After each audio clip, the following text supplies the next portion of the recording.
Okay,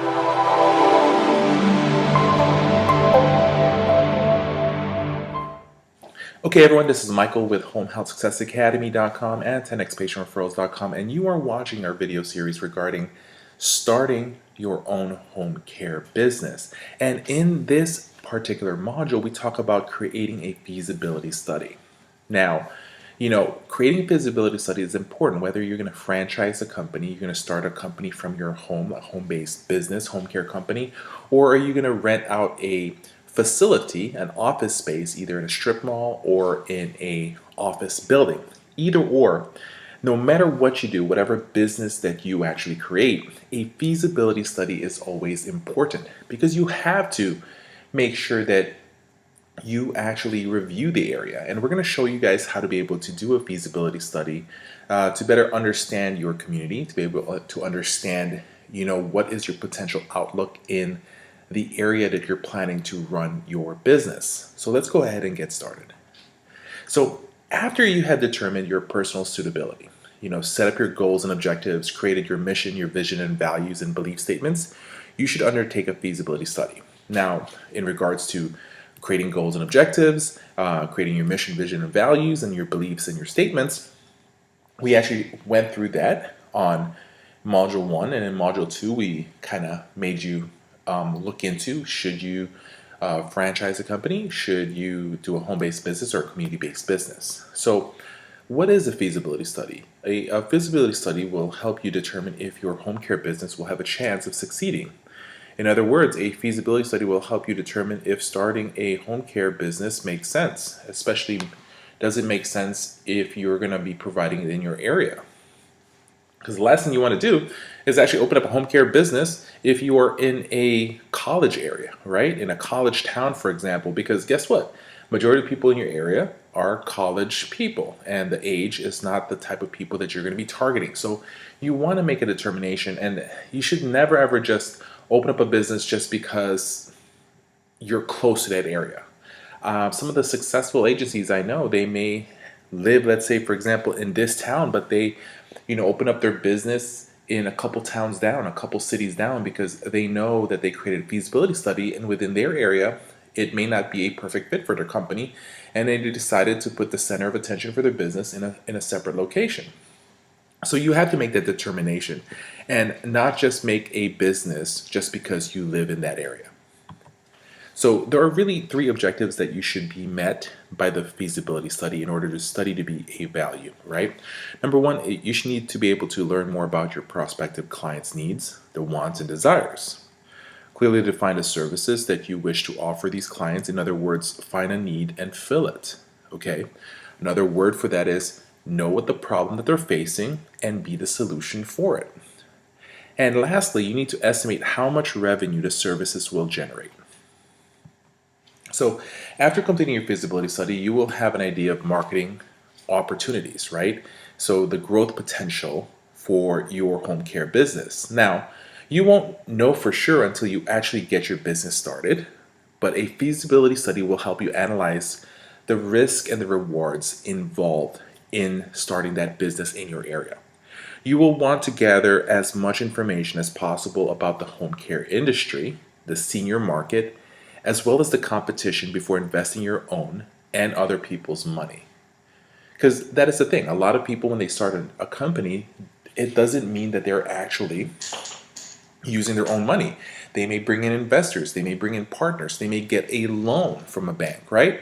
So either or, you want to be able to make sure that what you put in, time, money, effort, blood, sweat, tears, whatever it is, that you are going to get a return on investment on that, right? So market research. There is no other factor that is more important to your home care business than knowing the senior market. Identifying your market, assessing the wants and needs of the market, and evaluating the competitive mix are all essential to the process.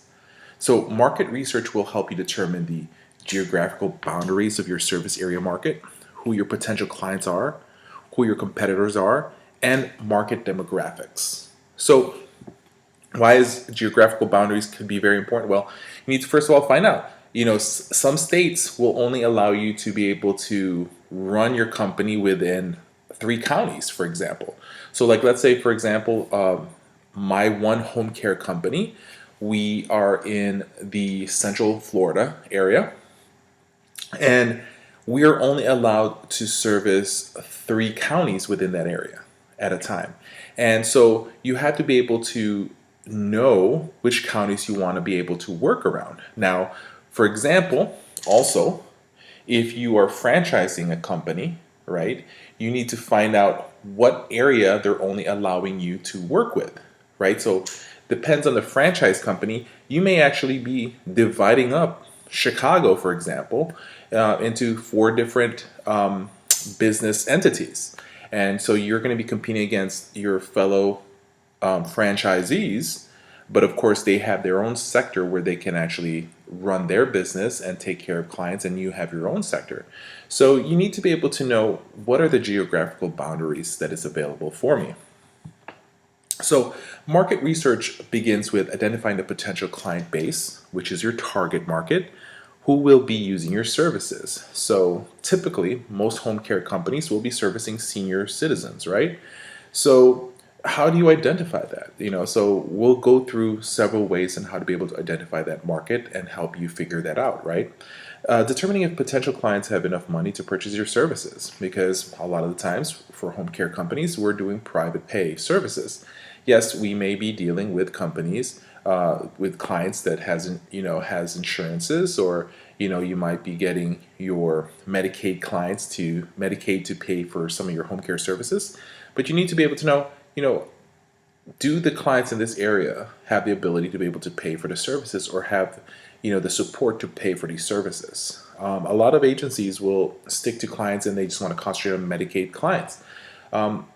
Nothing wrong with that, but for you to be able to have higher profit margins, then you have to go after the private pays, the ones who are able to pay out of pocket, whether they are paying out of pocket or their family members are paying out of pocket, because that's going to bring in more revenue for you. Okay, you need to be able to start off by determining who has decision-making powers, right? Typically, it's the senior's spouse or the senior's daughter or son that makes a decision for those. You need to be able to determine who has purchasing powers. You need to assess what are the wants and needs. Other than the typical services that you offer, can you add additional things for your company that's going to make you stand out? You need to be able to determine how to provide the services which will meet any unmet wants and needs, right? So one of the biggest problems you'll face is finding the right people to be able to work for your clients. Are there a good pool of people that lives in your area or are willing to commute to the area that you're servicing? And also, you should know who your competition. You need to be able to know, hey, what, ABC Home Care here offers these services and charges these fees. XYZ Home Care over there, seems to provide more services than ABC over here, and they're cheaper. So you need to be able to mix and match and find out the different competition that's in your area. But how are you able to provide a good fee that would be competitive, and at the same time as provide more services than the one that does? So these characteristics will become evident through your market research, and then the more information you can gather about the home care market and competition, the better your chances for success will be. That is just the one who is more prepared is always the one that's going to win the battle, okay? So you can do your own market research, which doesn't have to be overly expensive or technical. You can also hire a consulting company that can do that as well. Either or, one of my best suggestions for that is that you should be part of that research. So what's going on in your community and not just relying on an outside company to give you this report and say, here's how it goes. But if you're going to choose a company to do the market research for you, I would suggest don't go after a company that just does market research. You need to be able to find a company that does market research, solely for the home care industry, because they know what to look for within that industry. Now, in addition to identifying the potential clients, unmet needs, desires, competitors, and service, implementation strategies, a market analysis will give you an indication as to whether or not your business will be successful. Now, it's just an indication, because you can get an indication that you are going to be successful in the area, But if you don't put the work in, if you don't market really good, if you don't know how to do the right things in sales and marketing, you're not going to be able to get people to use your business. It may be a fruitful and a nice area to be able to get clients, but if you don't know how to sell, if you don't know how to market your organization, your product, and your services, then you're not going to win either or, okay?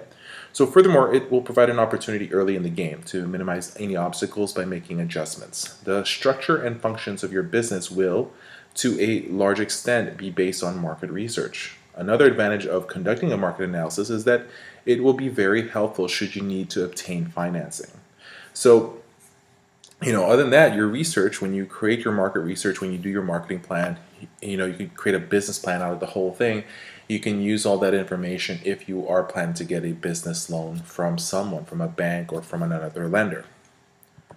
So let's go ahead and talk about conducting test market research. When conducting market research, there's two main methods of research that are recommended, as they will provide a lot of valuable information about your market. There's the primary research and secondary research. Now, primary research, what that talks about is the information that you collect firsthand, you yourself.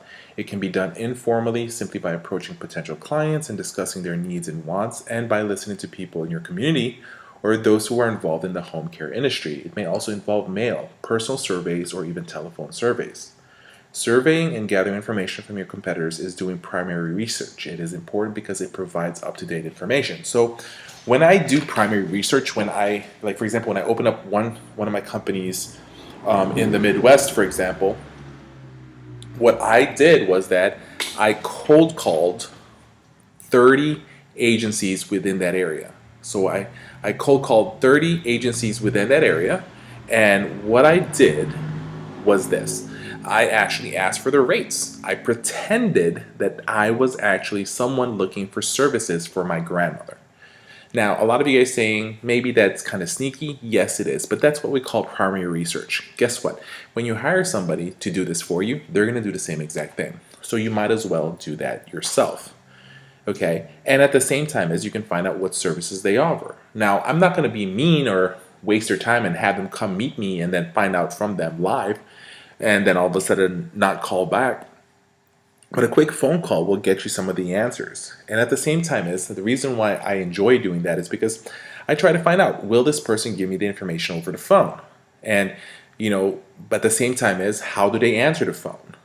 What are their process?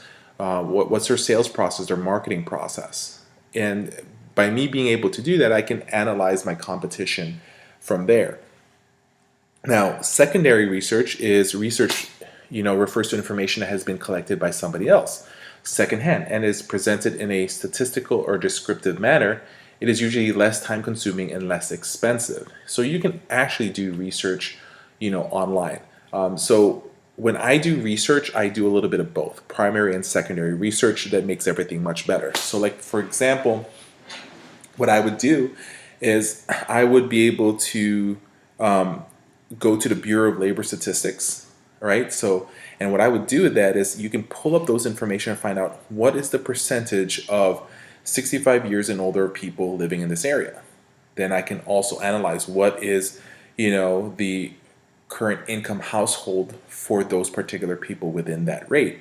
But the next thing I also look at is, anybody above 50 years of age, because if somebody is 50 years and above, guaranteed that they have an older a parent who would probably need some services as well. So I try to find out by that market research and how to be able to find more information about that. And then another thing I do for secondary research is that there's a lot of associations out there that will give you information about the home care companies within your areas. MetLife, for example, comes up with a report every year, and you can actually research this, and they actually tell you the average cost for home care within your particular area, and will tell you how much the average charges that are being made by the companies in your area. So there's a lot of information out there that you can use. I truly suggest that you do both primary and secondary research because it makes everything more robust in regards for your research and for the information that you actually can put together to figure out, is it a good fit for you to open up a home care business in the area that you are looking into. So, value of a test market survey. A test market survey tries to estimate how people might be willing to purchase your services. Okay? It will not guarantee you success, but will help you to determine if you are on the right path. Information is collected by means of a questionnaire, an interview, or a survey. As many seniors as possible should be interviewed or surveyed in order that you can assess their reactions towards your proposed business venture. So when I do a test market survey, the way I kind of work on that is this. I would either, ask, go to a senior center, and I would actually provide a market research survey, and I would actually put some money down, okay? Meaning that anybody that fills out the quick survey will get a $5 gift certificate. And that allows me to be able to get them to actually fill out the information correctly for me and give me some of their time. Of course, the survey that you have to ask has to be blunt questions, quick questions, and should not be more than 10 questions so that they can finish what they need to do and get what they need to have. Funny thing is, a lot of seniors love filling out surveys, especially if they have something that they'll get at the end. You'll have grandma making sure grandpa fills out his survey. Why? Because together, if they get a $5 gift certificate, that's $10 gift certificate that they get from Target. Okay, so those are quick ideas on how to be able to put together a test market survey. Value and format of a test market survey. So format, there are three main methods of conducting a test market survey. You can do it by mail, by telephone, and personal interview. Respondents are more likely to respond if the questions asked are simple, clear, easy to answer, and personally relevant to them. So a rule of thumb is to design a questionnaire at a 6th grade or a 7th grade reading level. Make it quick, make it simple, less than 10. So things to consider when designing a test market questionnaire. Okay, so a good questionnaire needs a strong introduction conveying to the respondent what the questionnaire is all about. It needs to indicate why the questions are being asked. It needs to easily answer questions. You should be able to provide a congenial and friendly conclusion and should express thanks for the respondent time and effort. So that's why I said, how do you say thanks? Give them a gift card, not just saying thank you. All right, some typical questions a questionnaire might include are you currently purchasing any home care services? Would you purchase any services that are not currently listed? Are you satisfied with your present service provider? If no, what is the reasons? How can services be improved? How much would you be willing to pay for our services? So these are quick questions that you can actually ask. And there could be more questions, but like I said, you want to keep your questions less than 10. Keep it simple. Get the answers as much as possible. If the answers can be either yes and no, and at the same time as you can also do what they call rating, how likely would you rate this type of services if you needed it? And then you can give them a scale of 1 to 5 or 1 to 10 and then start figuring things out from there. So things to research when evaluating the market. There are several areas to review when researching the market. Each has its own specific questions that needs to be answered in order to give you the most accurate information. Take the time to explore each one of these, okay, to be able to enhance your chances of having a successful business. Now, the main areas to review is the market area, okay?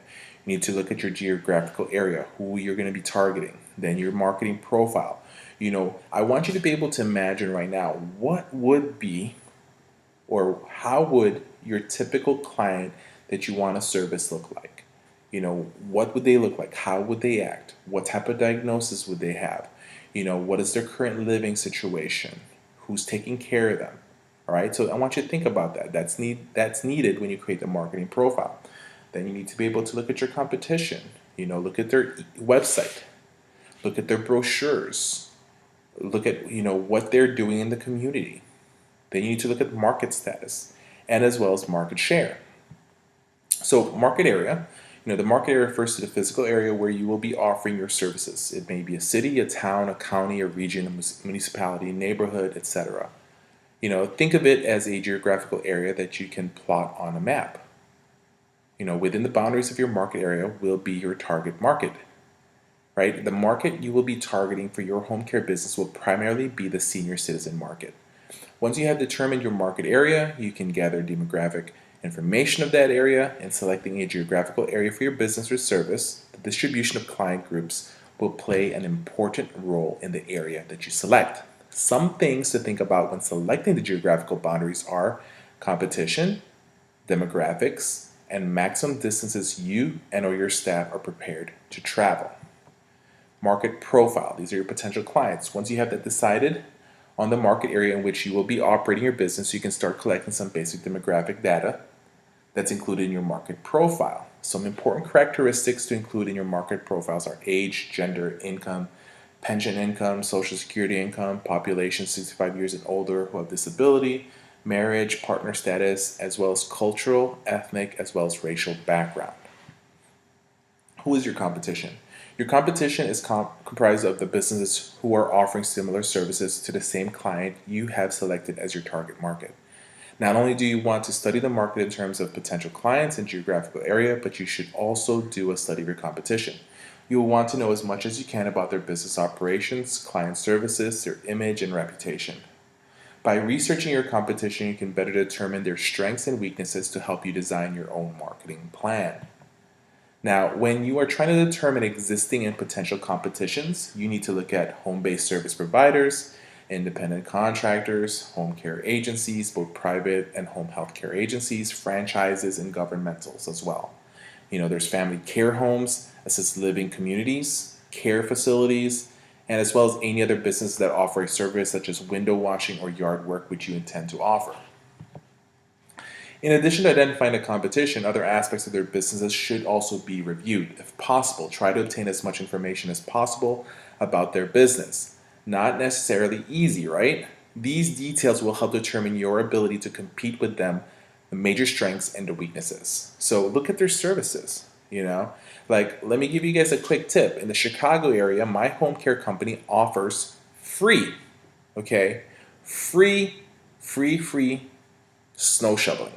So we shovel the snow of the driveway of our clients if there are more than 1.5 inches of snowfall. We offer that for free compared to other agencies that do not. So why does that make us different? Because we use that in our fall prevention program. Because a lot of seniors, when they fall, more likely to end up in the hospital in a rehab facility. So we want to be able to work with clients and prevent that from happening. So we will do that for them. Now, some clients do not have a driveway. They live in a townhouse, that the local association will handle. They live in an assisted living facility. They live in a condominium, right? But we don't have to provide that for every single one of our clients. But when we do get a client who does want that service for their mom, their dad, their grandparents, that makes us stand out. So what the services you offer is supposed to make you stand out from the other agencies. And by doing that, you can show yourself that you are trying to give back to the community. So other than the typical services that all agencies offer, are there anything that you can actually add for your company? You need to be able to look at geographical areas, who's within your competition area, who's going to be servicing these patients just like you are, promotional activities, what type of promotional activities are they doing? Are they offering free diabetic classes? Are they offering, CHF classes? Are they doing Zumba classes? Are they doing yoga, Pilates for the seniors? What are they doing to promote themselves is something that you need to know, and you should probably eventually get into as well. You need to be able to look at your competition's client base. I'll tell you one thing, there's several home care companies that are pretty smart. They're not just servicing the senior industry, they're also serving, for example, women who just gave birth, for example. So they're able to provide additional care for that. Some agencies out there now are providing staffing services as well for other home care companies, or providing skilled nursing staffing to communities as well. So if you have to really look into what are additional things that you can actually do, and then find out, how long have these companies been in business? Have they, do you work or compete against other companies in your area that's only been in the industry for a year, 2 years, 3 years? I would look at the companies that's been in the industry for more than 10 years. What have they done to keep them in business for the past 10 years? You need to be able to look at all these different things to be able to show success for your company in the future. You have to prepare yourself, and research is one of the most important things. Market status. So what is the status of the market in terms of growth, stagnancy, and decline? Your local licensing bureau will have historical and existing stats on home care businesses. You could also check Yellow Page listings, check back over a period of a year for a better picture, right? So One thing you can do is that if, let's say, for example, in your area, like let's say, for example, in Florida, where I run one of my companies, what I can do is I can go to the local state website and look at how many home care companies are servicing the area that I'm providing services in. And then what I would do is I always print that out on a yearly basis. And what I can do is I can compare, hey, how many home care companies, closed down from point A to point B. So you need to be able to do those researches as well. And it helps you have a better look at what's going on in your particular area. In Chicago, for example, within the past year, more than 35 home health agencies have closed down within the Cook County area. So I want to be able to figure out, hey, why is that going on? Okay, is there something going on in the area? Is there a shift in the market? And this allows you to be able to be aware of your area and the product that you're trying to offer. Market share. What's your market share? Like I said, find out how many home care companies are in the area that you're servicing, because that's your market share. Your market area and your target market within it, right, will support a certain level of revenue for home care services. The portion of total revenue that any one competitor has is called the market share. Your potential client volume, how many clients you can reasonably hope to gain. All right, so there's different ways to kind of calculate that, like how many. If you actually have done a survey of, let's say, for example, you surveyed the area, and out of 1,000 seniors that you have surveyed, it's about 10% of them say that they actually use home care services, or home care services are being done for their wife or their spouse. And what you can do from there is by looking at the average, at the Bureau of Labor Statistics. If you are able to see, like, let's say, for example, there's 1 million people within your area that is 65 years and older, then you can actually say, hey, 10% of these people are potential home care clients, possibly. Once you've narrowed down, for example, their income status, and because they can actually afford the services, you take that particular population. Then what you end up doing is you take 10% of that, okay, and then from there on, what the typical population out there in this area that can afford and potentially use the services that you have. Then what you can do is you divide that among the potential home care companies that you're competing against within that area, and it tells you what your potential is, what your potential census could be. And then from there on, you work hard to be able to go after that. All right? So that's a good way to be able to look into that. Market share, remember, estimating market share is not easy, but you should attempt to make the effort to sell your services. You should know what share of it you hope to obtain. So you need to estimate in numbers the total market, the total seniors in your chosen service area, considering your competitors and how much the total market each competitor has, deciding on a figure for your market share. Now, if you're franchising, then it's a lot easier to get this information, because you can then tell the franchising company, I would like to find out what the average census is for the franchises that I'm going to be working around with in the area. And that can kind of show you what that is. And at the same time, as if you created and have signed those non-disclosure agreements, they give you the authorization to be able to speak to the other franchisees, and then they can tell you what their market share is, which helps you a lot to get the information that you actually need. But if you actually call any home care company that you have no relationship with, they're not really going to give you that information, because they try to keep that privy for themselves, right? And then next thing you need to do is to determine the price structure for your home care services. Now, this is one of the trickiest part, right? Pricing your services is a very important business decision you will need to make. You must offer your services for a price that your target market, the seniors in your area, is willing to pay, and one that produces a profit for you.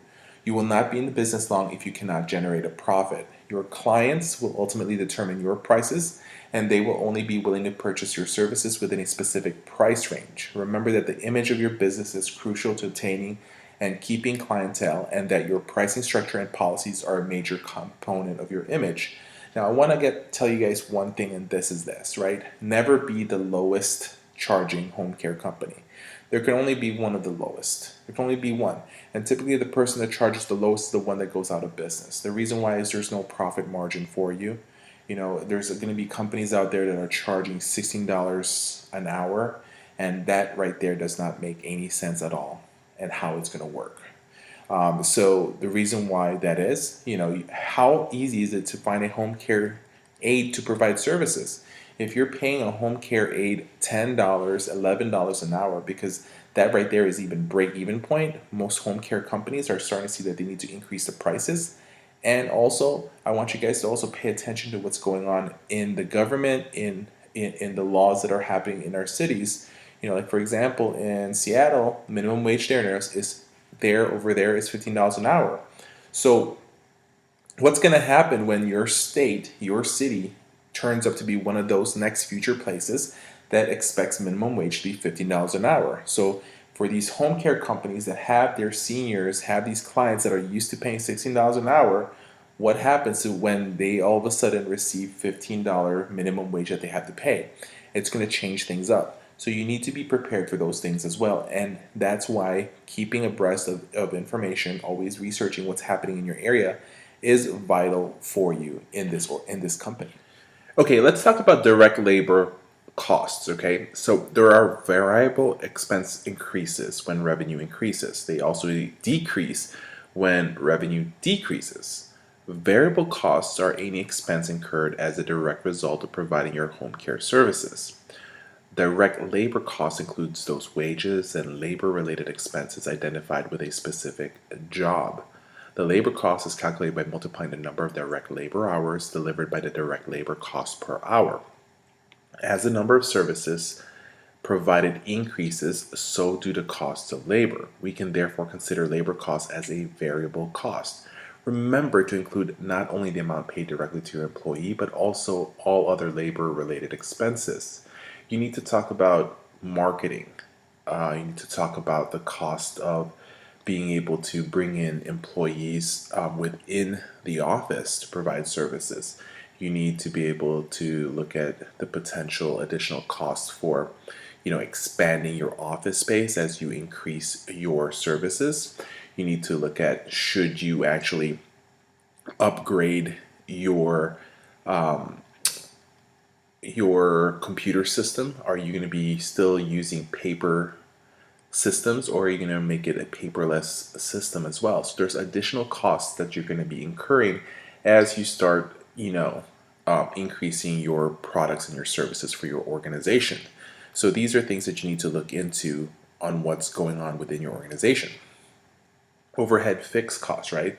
These costs do not vary directly within the revenue. These business expenses must be paid even if you have no clients, and therefore no money coming in. They include, but are not limited to, insurances, your rent lease payments, utilities, advertising, interest, and any debt for a startup cost. So I talked about, marketing and advertising could be a variable, could be fixed. The thing is, you need to look at, your marketing and your sales cost should actually keep on increasing and should not really be as much as fixed, because your marketing, your sales, that is what's going to bring in the revenue. 100% of your sales and marketing is what's going to deliver your revenue.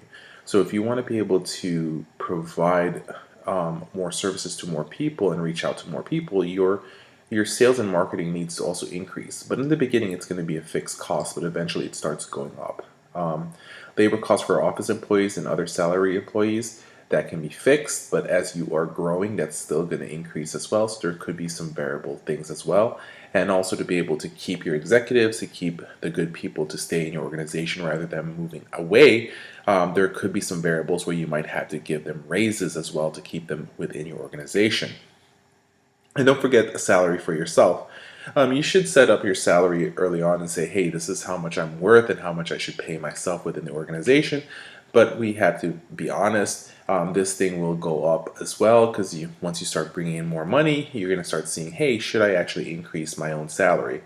You need to stay away. If you're going to be starting a business, one thing that you have to learn is that you should set up your salary and allow yourself to be able to live through what your salary is. And then in a yearly basis, quarterly, or within twice a year, you can increase your salary if you need to. But you should never ever dip into your business checking or savings just because you need to be able to get extra money. You should not dip into your company company's monetary funds to take care of, costs for yourself or personal expenses. So these are one of the biggest problems that are faced, but we'll discuss that a little bit further more into the whole sales and marketing, as well as furthermore in other videos on how you should manage the money within the organization. Pricing methods. So there are really three used pricing methods, and that's pricing to actual cost, pricing to the market, and pricing to the position. So let's go ahead and talk about that to be able to determine how much you should charge for your services. Pricing to actual costs. This method takes into account all your costs, your desired profit, and then totals these into a price. Prices must cover all costs of supplies, materials, services, goods, overhead, labor, debt, servicing, etc. The home care industry is service-oriented and labor-intensive. Consequently, your labor cost will be the major expense. This is the preferred method to establish your prices. Now, pricing to the market. A guide to setting your own prices to determine what the competition is charging, as most likely these are the price ranges that potentially clients will expect and accept. Be careful, however, not to just automatically adjust your own rates to theirs without doing any in-depth analysis of what your actual costs will be. Also, in your effort to compete, don't undercut your prices so much that you do not realize the profit you need to make or take in sufficient funds to cover expenses. This is where I talk about earlier on, saying that how I determine my pricing is I actually just go ahead and make sure that if I look at the pricing, I try to put myself in a 75% range, meaning that I will never be the lowest charging agency and I will never be the highest charging agency. Whatever the median is, I'm going to stay myself within the median and the highest paid, and that puts me in 75% of the category. Because once you put yourself in that area, then you should be able to make sense of being able to pay for the people and the labor costs that it's going to take to be able to run your agency. The negative side of pricing to the market is that your actual cost may be higher than your competitor's cost rate. But I always say this, it's not about the pricing, it's about what a person is willing to actually use the services for. Think about it yourself. Are you always going to purchase the cheapest product? Or sometimes have you splurged a little bit and paid a little bit more? So you cannot just rely the fact that you have a low cost service to say that that's what's going to make your competitors lose from you, and you actually get the clients because you're the lowest paid, you're the lowest charging one. You have to understand this, that there are going to be people out there that's going to make a decision to pay because of the lowest rates, but at the same time as you need to be able to teach your team to know how to be able to handle objections. And it's not always about pricing that makes a person choose a product. And if that is what they're going to put themselves in, that's where you have to learn the sales and marketing techniques. Like, for example, if somebody says it's all about the price, I ask them this: have you ever purchased a product that is low cost, but at the same time it did not deliver the quality that you wanted?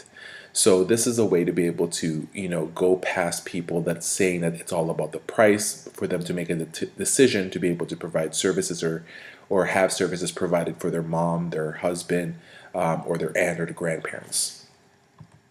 Pricing by position. When pricing your home care services, consider the image you want to portray. In other words, how do you want to be perceived in the market? This is an important question because your price positions your service in your prospect's mind.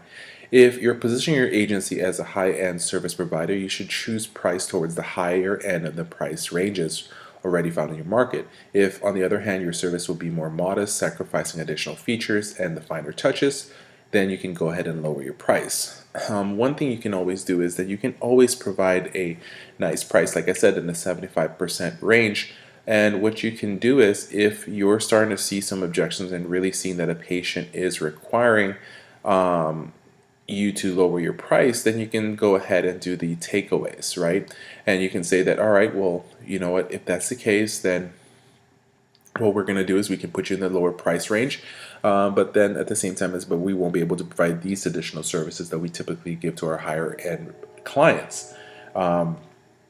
Because one thing that I do is it's not just about providing the services. We always add more services to our products and services for a patient, which helps them make sense of why we charge a higher rate than the typical other agencies. So what are the startup expenses, right? What are the costs when you're doing a startup? This should be something that you look into and determine as well. So determining startup expense and cost. All the costs related to getting your business to the point where you start delivering services to your clients are considered to be part of startup costs. Startup costs are figured separately from your operating costs, okay, which takes over once your business opens its doors. It is important that you obtain reliable estimates for your startup expenses wherever possible. Example, your insurance agent can give you an advice on the types of coverage you need and estimated cost for that coverage. Printers can give you estimates on the cost of printing your business cards and your brochures as well. Made advertising expenses. Advertising is essential for business promotions. And the main way that you might want to consider for advertising your home care business are provided right here. So you can do newspaper and magazine advertising, brochures and business cards, letters, equipments and supplies, office equipments, housekeeping equipment supplies, personal care equipments, as well as vehicles. And don't forget also the social media marketing. That's such a big thing nowadays. Also, don't forget the fact that you need to have a website also created. You need to be able to look at other social media like Facebook's, Instagram, and Twitter as well. That's something that you should possibly look into and invest in as well. So let's look into the funds, right? So operating money. You should have enough money on hand to carry you and your business for as long as it takes to reach your break-even point. You need to be realistic about your break-even point and consider a longer startup period, up to 6 months. How long is it going to take for the licensing of your company? How long is it going to take before you actually bring in a patient, or bring in a client to provide services to? You may end up opening up your company 6 months after the moment that you start up, but then the question is, are you going to start getting patients right away? So, being able to determine that is something you need to be able to know. You must have contingency money, allowing yourself additional funds, a cushion for the things you may have overlooked or can't predict, okay? You need to be able to determine operating expenses. Operating costs are the costs required to keep your business going after the startup. Operating costs are ongoing and are incurred in the daily operations of your business. So when you're first starting off, are you going to be the person that's going to be marketing the company? Are you going to hire somebody to work the office? So one thing that I always suggest a lot of people to do is maybe you can outsource certain things at first. If you don't want to hire a marketer, then you yourself need to be able to train yourself to market your organization. That's one thing that we do here at Home Health Success Academy, is that we have our online learning platform that helps people learn how to be able to market their company, to be able to know all the mistakes that have been made by other agencies and how to be able to face those, how to be able to get past the gatekeepers. These are those people that prevents you from talking to the right people that's going to potentially refer patients to you. How to be able to handle the objections. You're going to hear a lot of objections. I just want you to be ready. The fact that when you start your agency, a lot of people are going to say no to your services. A lot of people are not going to want to meet with you. A lot of people are going to say they're already working with another agency. So you must be ready to learn how to market your services. If you want to be able to create success, you need a full-time marketer. And if at first you can't afford that and you're going to be that marketer, the next question is, who's going to be handling the phones in the office? Who's going to be handling the day-to-day operation within the office? And so you need to be able to understand what are the operating expense costs that you're going to be able to have, and be able to be ready for that. And that's why you need to be able to analyze everything. Insurances, that's something you need to be able to make sure you have, right? You need to protect yourself. General liability insurance and employee bonding, for example. You should not commence service delivery until you have obtained liability insurance and employee bonding. This cannot be stressed enough, because just one bad lawsuit is going to pretty much end your company right there and then. And there are numerous insurance companies, that would be pleased to review your needs with you and offer tailored packages. First person you should reach out to is the person that handles the insurances for your cars.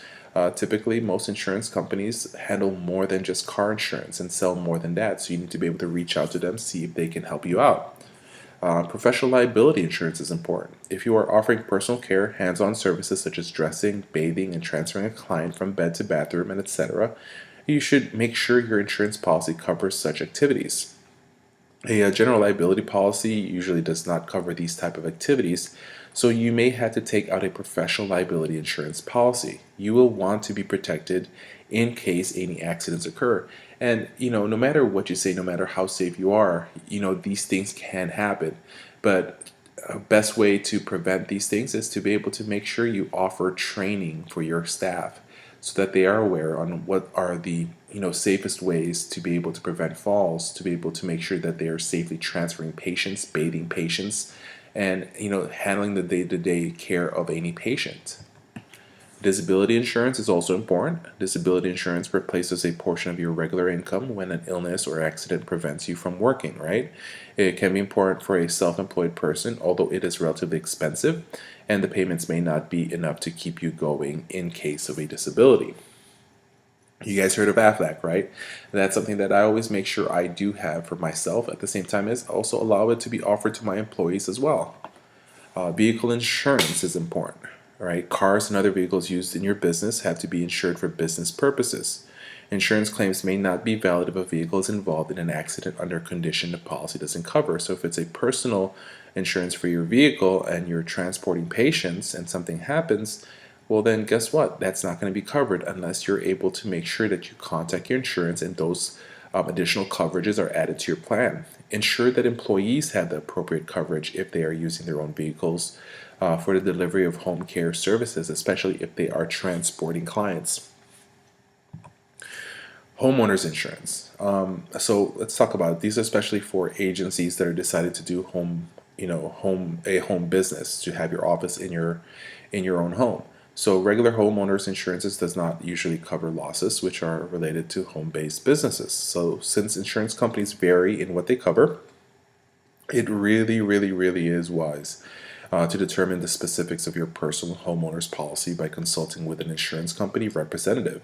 So if you already have a homeowner's insurance, make sure you talk to them and you contact them and try to get as much information from them. Be sure to advise, that person that you have a home-based business so that he or she can ensure you have adequate coverage. Looking into forecast project service revenues, right? Revenues are the amount of money earned from servicing your clients. So in order to forecast revenue, you will need to project the number of service hours delivered and determine what price you will be charging for your services. So let's say, for example, you're charging a fee of $20 per hour and provide 10 hours of service. Your revenue would be $200. But let's say, for example, if you provide 20 hours of service at $15 an hour, your revenue will be $300, right? So you need to be able to know and forecast that. You need to make sure that you list all the services you'll be offering, the number of projected service hours, and the hourly price you will be charging for the different services provided. Forecast your estimated revenue for each service for each month during the first year. You must forecast revenue, costs, and profits using assumptions from your market research. So by doing this, it allows you to be able to kind of put together and figure out, hey, how much am I going to be making this year? Or how much is my potential earnings for the first year, the second, the third, the fourth, the fifth? What is my growth potentials? And you must be able to forecast that, especially in the beginning. And it allows you to be able to say, hey, am I hitting my targets? Did I over exceed myself? Or where should I need to be able to work harder to be able to do better and earn more? You need to also calculate the break-even point. That point right there in your business is the point at which your revenue is equal to your total expenses. At that point, you neither make any money nor do you lose any. The break-even point shows what it is going to take in service revenue just to survive. Once you determine what your variable costs and fixed costs are for your business, you can determine your break-even point. The break-even point can be determined in service hours or even in revenue dollars. Project cash flow.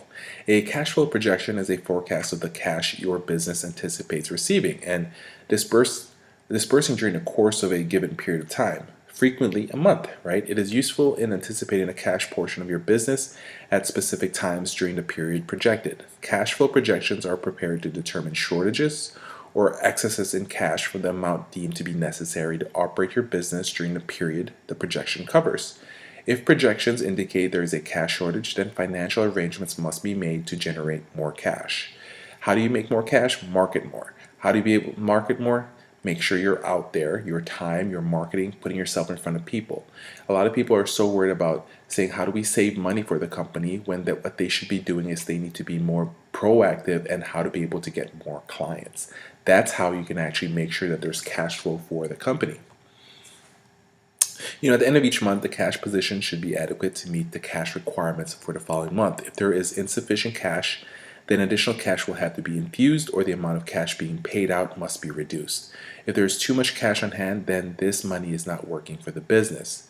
By projecting cash flow, analyzing the break-even point, and obtaining good cost control information, you will be better equipped to make decisions which will increase profits. The cash flow projections become more useful when the estimated information can be compared with the actual information. Projecting cash flow will assist you to set new goals and plan operations for more profit.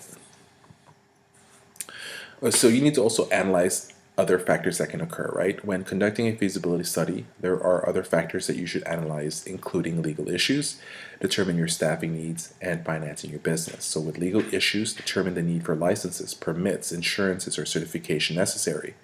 Do you have what you need? If not, can you meet the requirements to get them?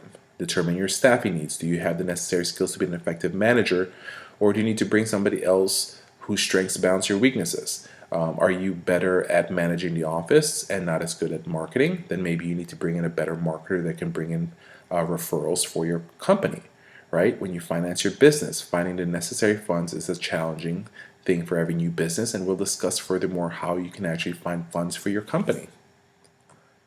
So I hope this particular section helped you guys well. Our goal is to be able to provide you all the information to be able to create the successful home care company that you desire. And what we're doing here in these modules to provide you every single step and information you should have and you should create in order to be able to create a successful home care company. If you have any questions or concerns, always give us a call. Just give us a call here at 630-340-8990, or just contact us at info@homehealthsuccessacademy.com. Always understand that home health marketing is easy when you know what you're doing, and that's our goal here, is to be able to help you create a successful agency. Hey everyone, it's Michael here at Home Health Success Academy, and I just want to say thank you for joining us on this quick video. My intentions for today is to be able to get you guys to start using our online marketing university. The intention here is to be able to have you guys make sense of why joining our online learning platform is what's going to be able to create success for your agency. Okay, and we want to be able to give you all information that you need to create success. A lot of agencies nowadays are having problems how to be able to get more referral sources, how to be able to get their current referral source to give them more patients, how to go after past referral source that you lost to another agency, how to be able to increase your revenue, right? A lot of agencies are closing down nowadays, and our intention is to be able to give you all the knowledge that we share with clients of ours that pays us thousands of dollars to be able to manage their marketing team and their agency. So we're reaching out to home health agencies. These are the skilled nursing agencies, right? That bills Medicare and insurances and Medicaid. Then we also want to reach out to the non-medical, the caregiving and homemaker agencies, and especially hospice agencies as well. And we definitely want to be able to have owners, administrators, especially marketers and liaisons for companies to be able to take this online program, an online platform that's going to give you everything, all the knowledge you need to be able to create success in marketing your company. Remember, marketing your agency, selling your services is 100% of your revenue and is in charge of pretty much paying your salary, paying your employee salary, paying your co-worker's salary. This is what we have in our online university. We're showing you how to be able to create your target market, how to be able to look out into the area that you're in, figure out who are the right targets you need to be able to hit, who are the ones you should be visiting, who should you be following up with. We're going to show you how to create a sales process. If you are a company that does not have a sales process, that does not understand a business cycle, this video is important for you, right? When you guys admit patients in your company, you guys have an admission process, right? And if somebody skips something, if somebody shortcuts something, things may fall through. Same exact thing when you're marketing your company. You can't just go out there and think things are going to happen naturally. Okay, so we're going to show you how to do the sales process, how to do your presentation properly. What are the mistakes that you're going to be facing, right? Because we all make mistakes, but guess what? We've made mistakes ourselves, right? For me, for example, I made a lot of mistakes in marketing, but I figured out how to be able to handle that so that I don't do it again. Or if it does come up, how can I actually solve it faster? How to handle objections. You guys heard it all. We don't have time to meet with you. We are already working with another agency. Oh, you know what? I don't have any patients that needs home health yet. You know for a fact that that doctor just took care of another patient that had home health services. How to be able to learn how to get into the front of the nursing homes, into the hospital's preferred provider list, the do's and don'ts of marketing. You know, how to be able to find out different marketing strategies. What should I be giving out to people? Should I have lunch and learns? Should I not have lunch and learns? How much should I spend in a marketing target? Cold calling scripts. A lot of us don't even want to cold call. People are saying cold calling is dead. The reason why people say don't make cold calls because they themselves have quit on making cold calls because they themselves have faced so many objections. But guess what? If you are able to create an appointment, you have a 70% chance of getting that business than walking in cold by yourself live, okay? So you guys have to understand, how do I handle a cold call? That's very much important. All these different series is available individually if you want to purchase them. If you want to purchase just the follow-up techniques, which we will show you guys a follow-up technique on how to be able to increase it, right? We're going to show you guys day 1, day 2, day 3, day 4, day 5, every single thing you need to do to be able to increase that potential referral source to refer patients to you guys. You can purchase that particular series by itself, that for $199, or we're going to share with you guys our membership platform, okay? So let's go ahead and talk about that, right? So like I said, you're going to have access to each one of these courses. You're going to be able to purchase these individually, but if you join our online marketing university, which we have a membership program that we're going to share with you guys in a few, okay? So that's what we do at 10xpatientreferrals.com. This is the particular website right here, okay? When you go into that website, you're going to see 3 memberships, okay? 3 memberships. We have our platinum, our silver, and our gold membership, okay? And so right now as we speak, okay, right now as we speak, we talked about our online, our boot camp that's coming up all over, right? So guess what? By the end of 2018, we're going to remove a special thing that we're doing, okay? And so what we're doing is right here, right now. The Platinum membership. You get full access on all the courses. If you purchase them individually, it's over $7,500 in value, okay? Just to let you guys know, when you purchase a particular series, you only have access to that for a whole month, okay? So if you want access to this every month so that you can keep on going back and learning, right? You would be paying $7,500 a month by just accessing those. But guess what? For a platinum series, it's $149 a month. You have access to all of that. Plus, you get part of our quarterly mastermind meetings. That's a $3,000 value. And you also have access to us for 1 hour a month for coaching. Okay, that's a $2,500 value. And at the same time as we talked about our boot camp that we're having, you'll get 1 free ticket to any one of the boot camps that we're having. So separately, totally, it's about $9,500 worth of value, and you can access that for $149 a month. Now, things go down a little bit if you just want to do our silver membership. What's going to happen is you get the full access and you get a 1 ticket to our bootcamp event. But just to let you guys know, we are going to be taking out that bootcamp ticket soon once 2019 hits. So if you want to sign up right now to get that free ticket, okay? So right there alone, we suggest that to you guys. That's $79 a month. Now, if you want something in the middle, which most of our clients are using, it's just our gold membership. You get full access to the whole courses, you get 1 ticket to live bootcamp, and you get the quarterly mastermind meeting available as well. So right there alone, we have so much information that we want to be able to give to you guys, and we want you guys to be able to access that right now. So you guys should definitely join Like I said, I want you guys to be able to join this because this is what's going to create success. A lot of you guys are saying, hey, well, $149, that's a lot of money, Michael. I totally understand that. But guess what, guys? Let me ask this question for you guys.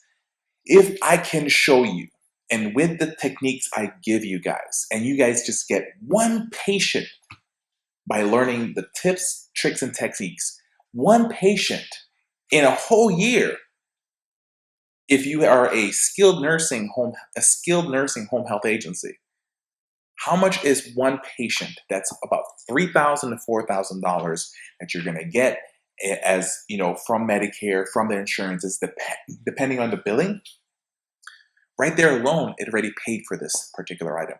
But our goal is not to get you one patient. Our goal is to be able to double your referral sources, to increase it, to increase your patient census. That's what our main goal here for you guys is, to be able to learn how to be able to handle gatekeepers, how to get the appointments, how to present correctly, how to get physicians to start referring patients to you, to get these social workers to start using your agency. Once again, this is Michael with Home Health Success Academy. You have to understand, agencies are having problems getting more referrals. A lot of larger agencies are expanding, opening up their own non-medical, adding hospice to them. So this is a cutthroat industry we're in right now, and then the person that actually educates themselves and learns how to succeed is our one that's going to be able to succeed and beat the other competitions.